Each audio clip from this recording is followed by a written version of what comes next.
সন্দেশখালীতে ইডির ওপর হামলায় পুলিশের ভূমিকায় ক্ষোভ প্রকাশ করেছে কলকাতা হাইকোর্ট।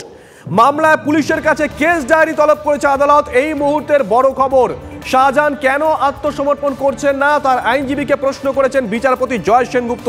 আমাদের সঙ্গে এই মুহূর্তে রয়েছেন তিনজন সহকর্মী, রয়েছেন শ্রাবন্তী, সিজার এবং সৌরভ। শ্রাবন্তীর কাছে আগে যায়। শ্রাবন্তী, আজকে আদালতের পর্যবেক্ষণ কি ছিল? শুভজিৎ, দুটো বিষয় উঠে এসেছে আজকের আদালতে। এই প্রথম শাহজাহান রীতিমতো গা ঢাকা দেওয়ার পরে তার আইনজীবী প্রথম জনসমক্ষে এলেন এবং তার আইনজীবীর বক্তব্য তাকে এই মামলায় বলতে দেওয়া হোক, তাকে পার্টি করা হোক। এখানেই বিচারপতি স্বয়ং প্রশ্ন করেছেন যে কেন তিনি সারেন্ডার করছেন না। একই সঙ্গে অন্যদিকে রাজ্য পুলিশের যে ভূমিকা তা নিয়েও সরব হয়েছে আদালত। আদালতের প্রশ্ন রয়েছে, এজিকে সরাসরি তিনি জানতে চাইছেন যে যদি সৎভাবে রাজ্য বিচার করতে চায় তাহলে কেন এই যে এখনো পর্যন্ত এই শাহজাহানকে গ্রেফতার করা হচ্ছে না। দুই, পুলিশের ভূমিকা নিয়েও এখানে প্রশ্ন উঠছে, যেখানে একজন ইডি অফিসার, এতজন ইডি অফিসার যাচ্ছেন তদন্তের খাতিরে, তাদেরকেই আঘাত করা হচ্ছে, তাহলে কেন 307-এর মতো কোনো কড়া ধারা নয়। এজির বক্তব্য রয়েছে যে শুধুমাত্র ধাক্কা দেওয়া হয়েছে ইডি অফিসারদের, তার জন্যই 307-এর মতো ধারা দেওয়া নয়। যদিও এজির এই বক্তব্যে একেবারে সন্তুষ্ট হয়নি আদালত। সরাসরিভাবে বলা হয়েছে যে কেস ডায়েরি আনতে হবে এবং পুলিশ কেন এখনো পর্যন্ত চুপ করে বসে আছে। এত যে অভিযোগ রয়েছে, মাত্র 4 জন গ্রেফতার কেন, এই প্রশ্নও তুলেছে আদালত। এক কথায় বলতে গেলে এদিন এই প্রথম সন্দেশখালীর ঘটনা নিয়ে কোর্ট সরব। পুলিশের ভূমিকাকে নিয়ে যেমন সরব হয়েছেন বিচারপতি, একই সঙ্গে শাহজাহানকেও আত্মসমর্পণের জন্য প্রাথমিকভাবে বলা হয়েছে। সঙ্গে থাকা শ্রাবন্তী, আসবো তোমার কাছে।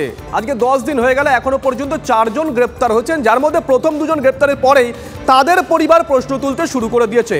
সৌরভ দত্ত আমাদের সঙ্গে রয়েছেন, আমাদের সহকর্মী। সৌরভ, 4 জন তো গ্রেপ্তার হয়ে গেল, আশা করা যায় পুলিশ তাদেরকে জিজ্ঞাসাবাদও করছে, কিন্তু তারপরেও টিকি পাওয়া যাচ্ছে না শাহজাহানের।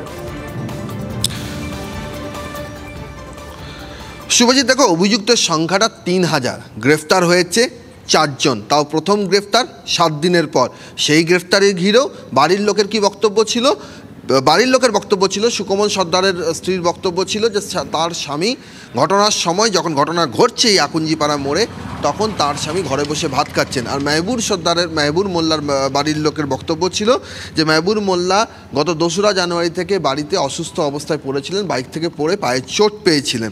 ফলে সব মিলিয়ে এই 4 জনকে, 2 জনকে জিজ্ঞাসাবাদ করে আরও 2 জনকে ধরা গেল। একটা 3000-এর মব, তার একটা ভিডিও ফুটেজ প্রকাশ্যে রয়েছে। জিয়াউদ্দিন মোল্লার ছবি TV9 বাংলা স্পষ্টত তাকে চিহ্নিত করে দিয়েছে যে জিয়াউদ্দিন মোল্লা লাউখালী পঞ্চায়েত প্রধান, যিনি এলাকায় ঘুরে বেড়াচ্ছেন, যাকে শনিবারও যিনি গ্রামে এসছিলেন, গ্রামের বাড়িতে এসছিলেন, যার মেয়ে TV9-এর প্রশ্নের মুখে পড়ে নূরজাহান প্রথমে স্বীকার করে ফেলেন যে হ্যাঁ জিয়াউদ্দিন মোল্লা বাড়িতে এসছিলেন, পরে আবার পরক্ষণে নিজেকে সামনে নিয়ে বলেন না, আসেননি। আর গ্রামবাসীরা স্পষ্ট বলছেন যে জিয়াউদ্দিন মোল্লা প্রায় গ্রামে আসছেন। সেই জিয়াউদ্দিন মোল্লাকে খুঁজে পাচ্ছে না এখানকার পুলিশ প্রশাসন। 4 জনকে তারা খুঁজে পাচ্ছেন। ভিডিও ফুটেজে সেই 4 জনের কাউকে দেখা গিয়েছে কিনা সেটাও স্পষ্ট নয়, কিন্তু যারা এলাকার একেবারে সামনের সারি নেতা, তাহলে তাদের মধ্যে প্রশ্ন তুলছে এটা কি আইওয়াস? জিয়াউদ্দিন মোল্লা। সৌরভ, দেখো, বিরোধীরা প্রশ্ন তুলবে যে জিয়াউদ্দিন মোল্লা যে ছবি, প্রমিনেন্ট ছবি রয়েছে জিয়াউদ্দিন মোল্লা, তার আশপাশে যারা মহিলারা ছিলেন, যাদেরকে দেখা গিয়েছে, যে সমস্ত পুরুষরা ছিলেন যাদেরকে দেখা গিয়েছে, যাদের স্পষ্ট মুখ দেখা যাচ্ছে, তাদেরকে চিহ্নিত করলেই তো কারা ছিল সেটা স্পষ্ট হবে। তো সেই সমস্ত মানুষজনকে না ধরে অন্তত সংখ্যাটা, তাদেরকে যদি ধরা হতো তাহলে সংখ্যাটা 4 হতো না, 4-এর আরও অনেক বেশি হতো। ফুটেজে যে ছবিগুলো একবারে মুখগুলো স্পষ্ট, সেইগুলোকে পুলিশ ধরতে পারছেন না। এখানকার অধিকাংশ 16টা পঞ্চায়েত রয়েছে এখানকার সন্দেশখালী বিধানসভার অন্তর্গত। সেই 16টা পঞ্চায়েতের প্রধান যারা রয়েছেন তারা প্রত্যেকেই এলাকা ছাড়া, যারা নেতা রয়েছেন তারা এলাকা ছাড়া। তাহলে এই ধরনের এলাকা পঞ্চায়েত প্রধানরা তারা তারা এলাকা ছাড়া কেন রয়েছে? এলাকা ছাড়লেনি বা কি করে? নাকা তল্লাশি কি হয়নি? ঘটনার অভিঘাত কি পুলিশ বুঝতে পারেনি, নাকি তলিয়ে দেখেনি? সঙ্গে থাকো সৌরভ। সিজারের কাছে একটু যাই। সিজার, আজকে সকালে কথা বলছিলাম, অনেকের সঙ্গে একটা বিখ্যাত ডায়লগ মনে পড়ে যাচ্ছিল, ডন কো পাকানা মুশকিল হি নেই না মুমকিন হে। এই শাহজাহান কত বড় ডন, 10 দিন হয়ে গেল, তার টিকি পাচ্ছে না পুলিশ।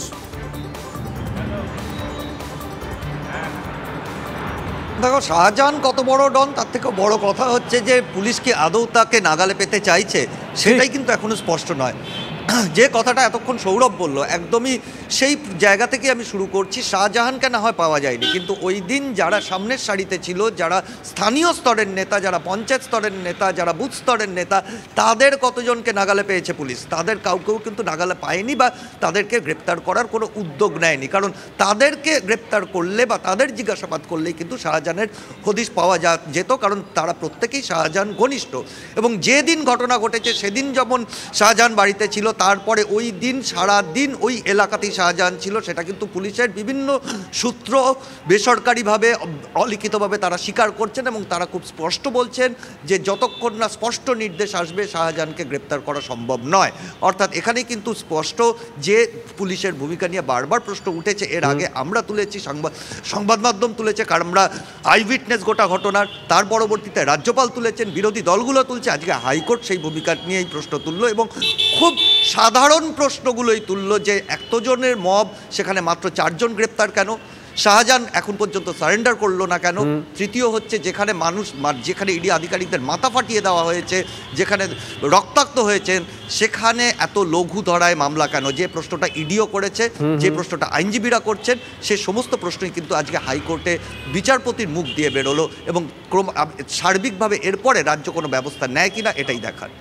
সঙ্গে থাকো সিজার। শুভেন্দু অধিকারী আজকে ঠিক কি বলেছেন শোনাই একবার। শাহজাহানকে পুলিশ রেখেছে, মামলা যতক্ষণ না সেন্ট্রাল এজেন্সির হাতে যাবে ততক্ষণ তো সিবিআইকে এনআইএকে আপনি তো দায়ী করতে পারবেন না। কারণ ওখানে যে ভৌগোলিক অবস্থা, জল জঙ্গল মিলিয়ে ওই সুন্দরবন এলাকায় যদি সেন্ট্রাল এজেন্সি বিএসএফ সিআরপিএফের সাহায্য নিয়ে তাদের পদ্ধতি অনুযায়ী তদন্ত করে না তুলতে পারে, পুলিশ তুলে দেবে না, কারণ পুলিশের সংরক্ষণেই এরা আছে। শ্রাবন্তীর কাছে যাই। শ্রাবন্তী, এই গত সোমবার দিন সৌরভ দত্ত আমাদের সহকর্মী কথা বলেছিলেন হাজি সিদ্দিকীর সঙ্গে, তিনি বলেছিলেন 7 দিন অপেক্ষা করুন, শাহজাহান সামনে আসবে। পাক্কা দেখো গত সোমবার আর আজকের এই সোমবার শাহজাহান আসেননি, কোর্টে পাঠিয়ে দিয়েছেন তার আইনজীবীকে, মানে একেবারে স্ক্রিপ্টেড, এটা বোঝাই যাচ্ছে। শ্রাবন্তী, একেবারেই। এবং সত্যিই কি রাজ্য পুলিশ এটা নিয়ে ব্যবস্থা নিতে চায়? এই সহজ সরল প্রশ্নগুলোর মাধ্যমে কলকাতা হাইকোর্ট সেই প্রশ্নটাই তুলে দিয়েছেন। এত বড় ঘটনা ঘটেছে, যারা নিয়োগ দুর্নীতির তদন্ত করতে চাইছিলেন তারা, সেই সমস্ত ইডি আধিকারিকরা সেখানে গেছিলেন, তাদেরকে তারা যখন মার খেয়ে চলে আসলেন, তারপরেও কি শাহজাহানের বাড়িতে একবারও পুলিশ গেছিল? সাধারণভাবে যে কোনো ঘটনা ঘটার পর পুলিশ সেখানে তল্লাশিতে যায়, ঘটনা কি হয়েছে সেইগুলি কথা বলে বোঝার চেষ্টা করে, অথচ দেখা যাচ্ছে সেই ধরনের বিশেষ কিছুই পুলিশের পক্ষ থেকে উঠে আসেনি। একই সঙ্গে এত বড় মামলা চলছে, যেখানে শাহজাহান নিজের সামনে না এসেও সে বুঝে গেছে হয়তো যে আদালতে আসা দরকার রয়েছে, মামলাটা ভীষণ গুরুত্বপূর্ণ, আইনজীবী পাঠানো হয়েছে, অথচ কেস ডায়েরি আনতেই ভুলে গেছে পুলিশ। গোটা বিষয় নিয়ে আপাতত প্রশ্ন তুলেছে পুলিশ, এজি গোটা ব্যাপারটা নিয়ে সামলে দেওয়ার চেষ্টা করেছেন, কিন্তু কেন লঘুধারা এর কোনো স্পষ্ট উত্তর মেলেনি। একই সঙ্গে এত হাজার জন অ্যাটাক করলেন, এত হাজার জনের ইডি আধিকারিকদের উপরে হামলা হলো, তারপরে মাত্র 4 জন কেন গ্রেফতার? সেখানে নিয়ে একটা অত্যন্ত হাস্যকর মজার উত্তর দিয়েছেন এজি। তার বক্তব্য যে তাদের কিছুটা ধাক্কা দেওয়া হয়েছিল, সেই ছবি নিশ্চয়ই আমাদের সবার টেলিভিশনে এখন সম্প্রচারিত হয়েছিল, সামান্য ধাক্কা দেওয়ার জন্যই তারা এই লঘু ধারা দিয়েছেন। আপাতত এই বিষয়টি কতখানি সিরিয়াসলি হাইকোর্ট দেখে, পরবর্তী সময় কেস ডায়েরি এলে সেই বিষয়টি স্পষ্ট হবে। শুনছে সিজা, লঘু ধারা এটা যেমন একটা দিক, তেমনি একই দিনে আমরা দেখেছিলাম 2টো পুলিশ জেলার 2জন ডিএসপি চলে এসেছিলেন এই ইডি সদর দপ্তরে সিজিও কমপ্লেক্সে, যিনি অভিযোগ করেছেন তার বয়ান নেওয়ার জন্য। এই তৎপরতা কি গ্রেপ্তারের জন্য বা জিজ্ঞাসাবাদের জন্য আদৌ দেখাচ্ছে পুলিশ? দেখো, সেই প্রশ্নটা আমরা সেদিনই তুলেছিলাম যে যেখানে এই ধরনের মামলা, যেখানে অভিযোগকারীর বয়ান রেকর্ড করা কোনোভাবে ম্যান্ডেটারি নয়, সেখানে পুলিশ অনেক বেশি শ্রম ক্ষয় করছে অভিযোগকারী ডেপুটি ডিরেক্টর এবং বনগাঁর ঘটনায় যিনি অভিযোগকারী অ্যাসিস্ট্যান্ট ডিরেক্টর, তার বয়ান রেকর্ড করার পেছনে। কিন্তু মূল অভিযুক্তকে গ্রেপ্তারের পেছনে কিন্তু তাদের কোনো ধরনের উদ্যোগ সেইভাবে চোখে পড়ছে না, এবং চোখে পড়লে তাহলে মাত্র 4 জন, যারা সেই মবে আদৌ ছিল কিনা সেটা নিয়েই সংশয় রয়েছে এলাকাবাসীর মনে, সেই জায়গায় সেই পরিস্থিতি তৈরি হতো না। অর্থাৎ যেটা প্রথম থেকেই বলছিলাম যে শাহজাহানকে গ্রেপ্তারের ক্ষেত্রে আদৌ পুলিশ কতটা উদ্যোগ নিয়েছে, সেই প্রশ্নটাই কিন্তু ঘুরে ফিরে উঠে আসছে। এবং 307-এর যে প্রশ্নটা আসছে যে খুনের চেষ্টার অভিযোগ কেন লঘুধারায় মামলা করা হলো, ইডির আধিকারিকরা অভিযোগ করেছেন তাদের কে মারধর করা হয়েছে, তারা রক্তাক্ত হয়েছেন, যেটা কিন্তু একদম স্পষ্ট, সেই ভিডিও ফুটেজ রয়েছে। অন্যদিকে পুলিশের দাবি কি, এক ইডি আধিকারিক হাসপাতালে তার বয়ানে জানিয়েছেন ওই মবের মধ্যে তাকে ধাক্কা মারা হয়, ধাক্কা মারাটাকে কেন্দ্র করে তারা লঘুধারা দিচ্ছেন, কিন্তু যে মব ধাক্কা মেরেছে সেখানে পড়ে গিয়ে তার মৃত্যু পর্যন্ত হতে পারত, সেই বিষয়টা কিন্তু সঙ্গে থাকো সিজার, আসবো তোমার কাছে। টেলিফোনে আমরা যোগাযোগ করেছি সিপিআইএম নেতা সুজন চক্রবর্তীর সঙ্গে। সুজন দা, শুভজিৎ রয়েছে। আজকে আদালত রীতিমতন ক্ষোভ প্রকাশ করেছেন সন্দেশখালীর এই ঘটনার পর, এবং শাহজাহানের আইনজীবীকে প্রশ্ন করেছেন বিচারপতি জয় সেনগুপ্ত যে কেন এখনো পর্যন্ত আপনার মক্কেল সারেন্ডার করছেন না, এর পাশাপাশি কেন মাত্র 4 জনকে গ্রেপ্তার করা হয়েছে, এই প্রশ্ন আজকে আদালত তুলেছে। আপনি দেখছেন কিভাবে বিষয়টাকে? দেখুন, যেদিন ঘটনা ঘটে সেদিনই কলকাতা হাইকোর্টে বিচারপতিরা ক্ষোভ প্রকাশ করেছিলেন এবং আশা প্রকাশ করেছিলেন যে নিশ্চয়ই এরপর অপরাধী সারেন্ডার করবে, না হলে অপরাধীর মাথায় যারা বসে আছে নবান্নে অথবা অন্যত্র, তারা তাকে সারেন্ডার করার মতন করে পরামর্শ দেবে কিংবা নির্দেশ দেবে। এটা স্তম্ভিত হয়ে যাচ্ছে রাজ্যের মানুষ এবং রাজ্যের বাইরের মানুষ।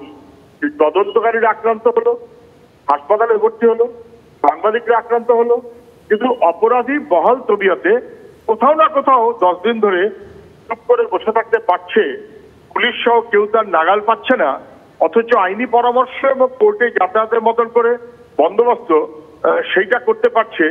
তাতে সরকারের যেহেতু কোনো ক্ষোভ নেই, পুলিশের যেহেতু কোনো ক্ষোভ নেই, তাহলে বাধ্য হয়ে লাস্ট রেসর্ট বিচার ব্যবস্থা সে বাধ্য হচ্ছে ক্ষোভ প্রকাশ করতে। যেটা কি হচ্ছে, এটা এই মগের মূল্য, শাসকের আইন, একেবারে দুষ্কৃতীদের শাসন।